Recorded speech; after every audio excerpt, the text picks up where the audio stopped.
থাকো তাহলে অবশ্যই দেখো, তোমরা দেখো গাছটাকে। এটা বন রসুন, এটা অনেক কাজে লাগে, তোমাদেরকে আমি পরে বলবো। তো হ্যালো বন্ধুরা, দেখো আমরা একটা খুব সুন্দর একটা ওষুধের গাছ নিতে চলে এসেছি।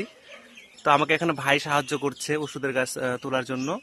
তো তোমরা যদি কেউ জেনে থাকো তো অবশ্যই বলবে আমাকে যে এটা কিসের ওষুধের গাছ, তোমরা যদি কেউ জেনে থাকো। আর তোমাদেরকে আমি পরে বলবো যে এটা কি কাজে লাগে। তো তোমরা সঙ্গে থাকো, সেই সবজি ব্লগটা দেখো। আর এখানে ভাই তুলছে এই যে ওষুধের গাছটা, খুবই কার্যকারী একটা ওষুধের গাছ। কি কাজে লাগে না কাজে লাগে তোমাদেরকে আমি বলছি। একটা তুলে দিয়েছে যে বড়, আর একটা তুললো, এই দেখো। আর এখানে সবাই দেখছে ওষুধের গাছ তোলা। এটা হচ্ছে বন রসুনের গাছ। তোমরা যদি কেউ না যে দেখে থাকো তাহলে অবশ্যই দেখো, তোমরা দেখো গাছটাকে।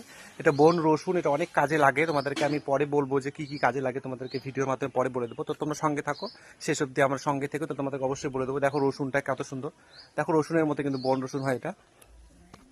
এ দেখো, এই যে ছোট গাছটা আর এই যে বড় গাছটা, দেখো একদম রসুনের মতো। এগুলো একদম ওটা গাছ হয়, একটা জঙ্গলের মধ্যে কিন্তু গাছগুলো হয়। তোমরা যদি গাছগুলো কেউ চিনে থাকো তো অবশ্যই তোমরা সংগ্রহ করে রাখবে। কি কাজে লাগে সেগুলো তোমাদেরকে আমি ভিডিওর মাধ্যমে পরে বলে দেবো এক সময়। ধর সুন্দর, এটা মৈত্রদের বাড়ির গাছটা হয়েছে, মৈত্রদের বাড়ি। আমার আশেপাশে নেই কোথাও গাছ।